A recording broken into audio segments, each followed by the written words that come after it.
This new FIFA 22 patch, we need to talk about. Beautiful people, what's happening? Welcome back to the YouTube channel. I should have wore all black because we've had a new patch or an update. I need to know, what are your thoughts? Because I got a lot of opinions that I'm about to insert, and it's gonna come in quick fire style. Been playing that weekend league. Always a good measuring point for the state of what's happening, what changes, what shifts, what adjusts. Both positive and negative. These are my observations. Make sure to drop a like for the YouTube algorithm gods, and especially if you want this shared around, if you agree with some of my critiques. My input. Can I get a hashtag organics? I know you talk about the eyes. There's the eyes. Hold on. Boom. Greens. Hashtag organics. What's up? I like this new tool. We're gonna utilize this thing. Bam. Still don't have a way to charge it, so it's on and it's off. Firstly, let's begin with goalkeepers. They got beefed up. Diesel. They did some extracurriculars. They got on the juice, and I'm not talking about some ordinary health care. They are saving everything. Rebounds, left, right, top corner, down low, above and beyond. You get my drift? And this is a dangerous combination with a couple other adjustments that I've noticed. With this patch in particular, you're just not beating goalkeepers with anything. Not with high levels of consistency. Unless you got Mbappe on a breakaway and he's cakewalking or love touching, dog appreciating, moving the ball around the goalkeeper. Even when you go for the sweat, half the time that's getting blocked by a defender or the goalkeeper sliding back across. Work with me, please. And thank you.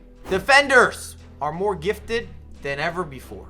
I don't know if there's been heavier, we can get on a scale, AI assistance. I'm going up against the Avengers on the defensive end. They're motivated like Space Jam when they handed out the water bottle and it was Mike's special drink, sauce, fluid. I don't remember. Should remember. It's a classic movie.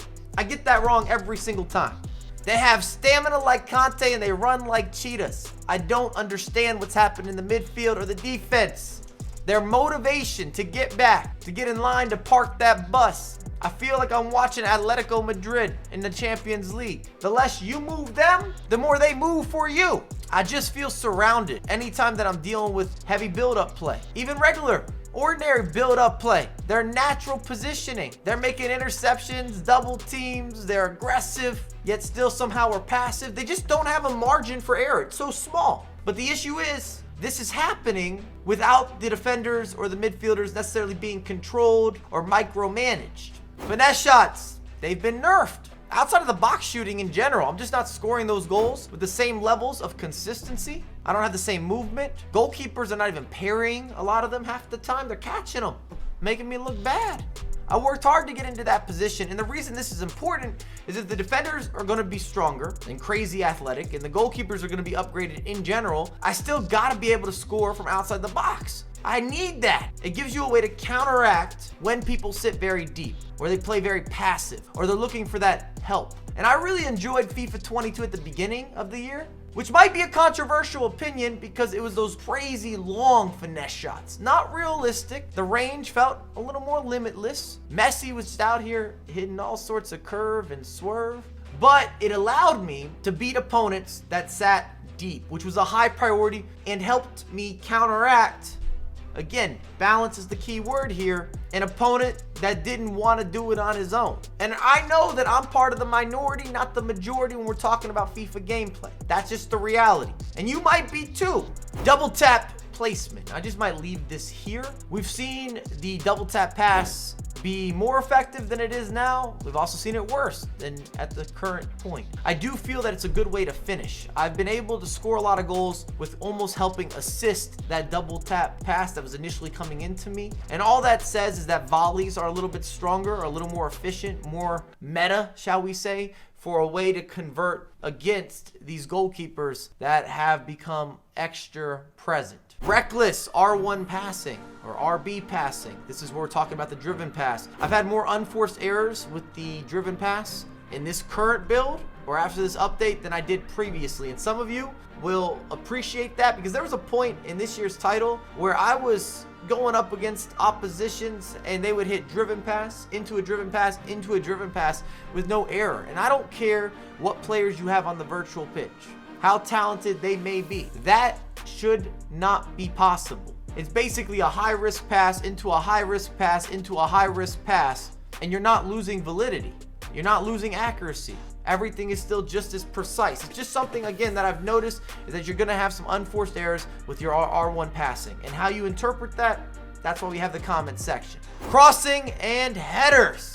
I'm seeing more crosses and way more conversions from players sneaking in from the midfield, wingers on the back post, your traditional strikers, your number 9s, where you're able to convert directly, which has always been a bit of an up and down in FIFA 22, and I would say with many installments, where as you got into the more of the manual headers, it became more efficient. Take it down, hit the volley, or take a touch, line it up, especially with goalkeeper movement. But I've noticed over the course of the weekend, again, you can score headers directly, and the crossing has become more important due to the fact that you do not have the easy breakdowns, or the inside work within the box has gotten more and more difficult. And this deals again with outlets, switching the pitch, those counterattacks, facilitation, and isolating matchups. Cristiano or R9, if they got their hand up, you better find them ASAP.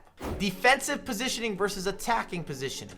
And this has been something I've struggled with throughout this FIFA cycle in particular, is that the defensive players are positioned so much better naturally, organic, in comparison to the attacking players, where you're looking to hit channels, you're forming triangles, the pass, the move, the fluidity that's necessary to break down all these defensive players. There has to be better AI, or at least evened out artificial intelligence between attackers and defenders. Otherwise, you have a massive advantage for one side. And that's what I feel is happening right now, is that I see the defenders and the midfielders all over the box, and they're covering the different pockets naturally without even being moved. They're crowding out attackers, but I'm not getting that same activity, that same vibrant feel from those attackers. And I need that in order to incorporate, to be expressive, to be innovative, to have those moments of ingenuity where I don't have to move every single player manually while I'm getting myself aligned. I'm gonna go into some of those skill move sessions, or the tiki-taka, unlocking the space, the keys to success. Counterattacks. And you might say, Mike, there's no way counterattacks could be stronger now than they were previously. That's not the argument that I'm making. Due to the difficulty of having the longer build-up sessions and the AI assistance, it's more efficient for players to sit deeper and then look for those counterattacks. So I'm not saying that the through balls are better, whether it's on the ground or it's a chip through ball. However, it is a more effective way to be able to create space or find space on these outlets. Therefore, many teams or many players that I went up against, I could see this as a tactical choice, because they know they're going to struggle tremendously with more of that traditional build-up, taking it slow, taking your time, unless you're a possession player. So we are seeing alignments on alignments on alignments in regards to trying to set up different counterattacks, breaking with pace. That triangle of death up front is becoming more and more common or evident, whether you're seeing a 4-1-2-1-2 or a 4-3-1-2 or some other variation. You see that immediate outlet, push the ball forward, hit a through ball, try to be in your opposition's face. And it's an effective tactic because, again, the build-up play has gotten much more difficult and the margin of error is high. No fouls are being called. In my last 15 games, I don't know if I've seen a foul call, yet alone a card. There might have been one penalty kick and it was earned. And I'm not saying that this year's installment has had a ton of fouls, but there's no stoppages happening. I just don't see it on a frequent basis unless you are on some sort of breakaway and your opposition literally lunges and gives you one of those sliding challenges just to break up the play, or a foul from behind. Everyone knows what's happening. You could call it a professional foul or a veteran move. But if that's not the case, you don't need to be a detective, and I don't see regular fouls or confrontations, bumping and grinding. It's not happening. And again, not everything on this list is necessarily a negative or even a positive. It's just an observation. Narrow formations. Is this back to the new meta? I've played a lot of 4-4-2 this year, 4-2-3-1, even some 4-2-2, but I'm seeing a lot. And I mean, let me double down on that. 4-1-2-1-2, 4-3-1-2. I'll just move around. And I know this won't be set up perfectly with the team on screen, but you guys will get the gist of where I'm heading.